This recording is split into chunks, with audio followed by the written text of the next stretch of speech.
নমস্কাৰ ষ্টুডিঅ'ৰ মজাত মই মিনহাছ অসমৰ পৰা শেষ কৰি পেলাব লাগিব আৰএছএছ আৰু বিজেপিক পুলিয়ে পুখাই উভালি পেলাব লাগিব অসমৰ পৰা আৰএছএছ আৰু বিজেপিক এই মন্তব্য কৰিছে এইবাৰ ঢিঙৰ বিধায়ক আমিনুল ইছলামে ঢিঙৰ বিধায়ক আমিনুল ইছলামে কৈছে অসমত এতিয়া উত্তৰ প্ৰদেশৰ দৰে পৰিস্থিতি হ'বলৈ দিয়া নহব শংকৰ আজান মাধৱৰ এইখন অসম আৰু এই অসমখন শান্তি হৈ থাকিব লাগিব এই অসমখন বিশৃংখল অশান্তিময় পৰিবেশৰ সৃষ্টি হ'ব নোৱাৰিব আৰু সেইবাবে অসমৰ পৰা উঠালি পেলাব লাগিব পুলিয়ে পুখাই বিজেপি আৰু আৰএছএছক এই মন্তব্য কৰিছে ঢিঙৰ বিধায়ক আমিনুল ইছলামে এই মুহূৰ্তত খবিশেষ লৈ কাৰণে চেষ্টা কৰিছো অসমৰ পৰা শেষ কৰি পেলাব লাগে আৰএছএছ আৰু বজৰং দলক অসম শংকৰ মাধৱ আজানৰ দেশ ইয়াত বিহাৰ উত্তৰ প্ৰদেশৰ দৰে পৰিৱেশ নচলিব এই হুংকাৰ এতিয়া আমিনুল ইছলামৰ উদালগুৰিত মছজিদৰ ইমামৰ ওপৰত চলোৱা আক্ৰমণৰ প্ৰতিক্ৰিয়া বিধায়ক আমিনুল ইছলামৰ এই মুহূৰ্তৰ আটাইতকৈ গুৰুত্বপূৰ্ণ খবৰ উদালগুৰিত এগৰাকী ইমামক দুৰ্বৃত্তই আক্ৰমণ কৰা ঘটনাক লৈ এতিয়া প্ৰতিক্ৰিয়া ব্যক্ত কৰিছে মুখ খুলিছে ঢিঙৰ বিধায়ক আমিনুল ইছলামে বিধায়কগৰাকীয়ে কৈছে অসম শংকৰ মাধৱ আজানৰ দেশ গতিকে এইখন শান্তিময় অসমত কেতিয়াও অপ্ৰীতিকৰ ঘটনা বিশৃংখল ঘটনা সৃষ্টি হ'বলৈ দিয়া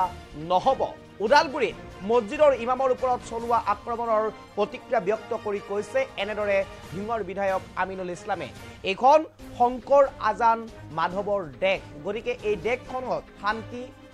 অটুট থাকিব লাগিব বিশৃংখল পৰিস্থিতি সৃষ্টি হ'বলৈ দিয়া নহ'ব ইয়াত বিহাৰ উত্তৰ প্ৰদেশৰ দৰে পৰিৱেশ চলাব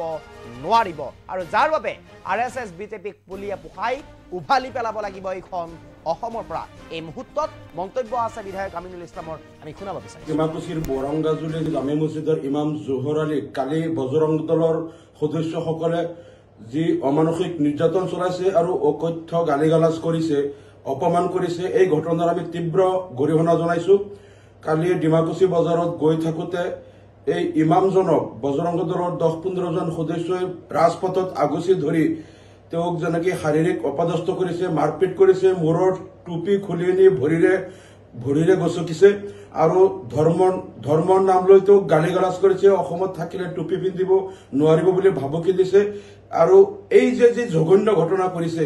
আমি অতি শীঘ্ৰে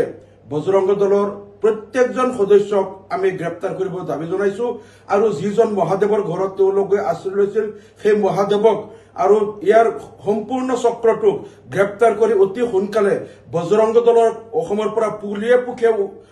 পুলিয়ে পুখাই উভালিবলৈ আমি অসম চৰকাৰক দাবী জনাইছো অসমত আমি এনে অশান্তি নিবিচাৰো শংকৰ আজানৰ দেশ এইখন পবিত্ৰ অসমত বজৰং দল আৰএছএছৰ এনে ধৰণৰ সাম্প্ৰদায়িক আৰু এনে ধৰণৰ ঘৃণামূলক এনে ধৰণৰ হিংসাত্মক কাৰ্যকলাপ অসমত নচলিব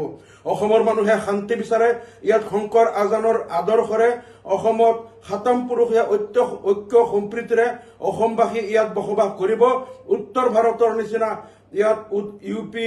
গুজৰাট বিহাৰৰ নিচিনা তেওঁলোকে সাম্প্ৰদায়িক হিংসাত্মক কাৰ্যকলাপ চলাবলৈ অসমবাসীয়ে কেতিয়াও ইয়াত অনুমতি নিদিয়ে আমি এনেধৰণৰ হিন্দু ৰাষ্ট্ৰ নিবিচাৰো অসমৰ কোনো মানুহে এনে হিংসাত্মক হিন্দু ৰাষ্ট্ৰ নিবিচাৰে য'ত যি হিন্দু ৰাষ্ট্ৰত ধৰ্মৰ নামত অন্য ধৰ্মৰ লোকক মাৰপিট কৰা হয় তেওঁলোকৰ ধৰ্মক অপমান কৰা হয় তেওঁলোকৰ মছজিদৰ ওপৰত গৈ নাচি বাগি গেৰুৱা পতাকা উঠোৱা হয় মছজিদত আক্ৰমণ কৰা হয় ইমামক আক্ৰমণ কৰা হয় টুপি আনি গচকি দিয়া হয় এনেকৈ ধৰ্মৰ নামত ভেদাভেদ হিংসাত্মক কাৰ্যকলাপ এই হিন্দু ৰাষ্ট্ৰ অসমবাসীয়ে নিবিচাৰে গতিকে বজৰং দল অসম আৰু আৰএছএছৰ অসমত কাম নাই অসমৰ পৰা অসম চৰকাৰে এইবিলাক বজৰং আৰু আৰএছএছক অসমৰ পৰা পুলিয়ে পুখাই উভালি পেলাই অসমৰ পৰা খেদি পঠাওক অসমত এনেদৰে হিংসাত্মক কাৰ্যকলাপ নচলিব অসমত চলিব শান্তি সম্প্ৰীতি মানৱতাৰ জয়গান ইয়াত চলিব শ্ৰীমন্ত শংকৰদেৱ শ্ৰীমন্ত মহাপুৰুষ মাধৱদেৱ আৰু শংকৰদেৱ আৰু আজান ফকীৰ হজৰত শ্বেখ আহমদ আলী ৰহমতুল্লাহ মুফতি খাইৰুল ইছলাম ৰহমতুল্লাহ আৰু অসমৰ যিসকল যুগজয়ী যিসকল ধৰ্মগুৰু আছিল হিন্দু মুছলমান সমন্বিতে সকলো ধৰ্মৰ সকলো লোকে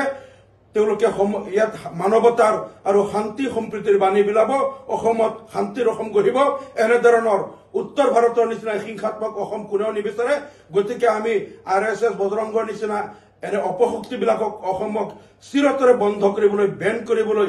এই সংগঠনবিলাকৰ ওপৰত নিষেধাজ্ঞা আৰোপ কৰিবলৈ আমি ৰাজ্য চৰকাৰক দাবী জনাইছো আৰু ইয়াত আমি দেখিছো যে এই ঘটনাটোৰ সময়ত তাতে এজন ৰাজু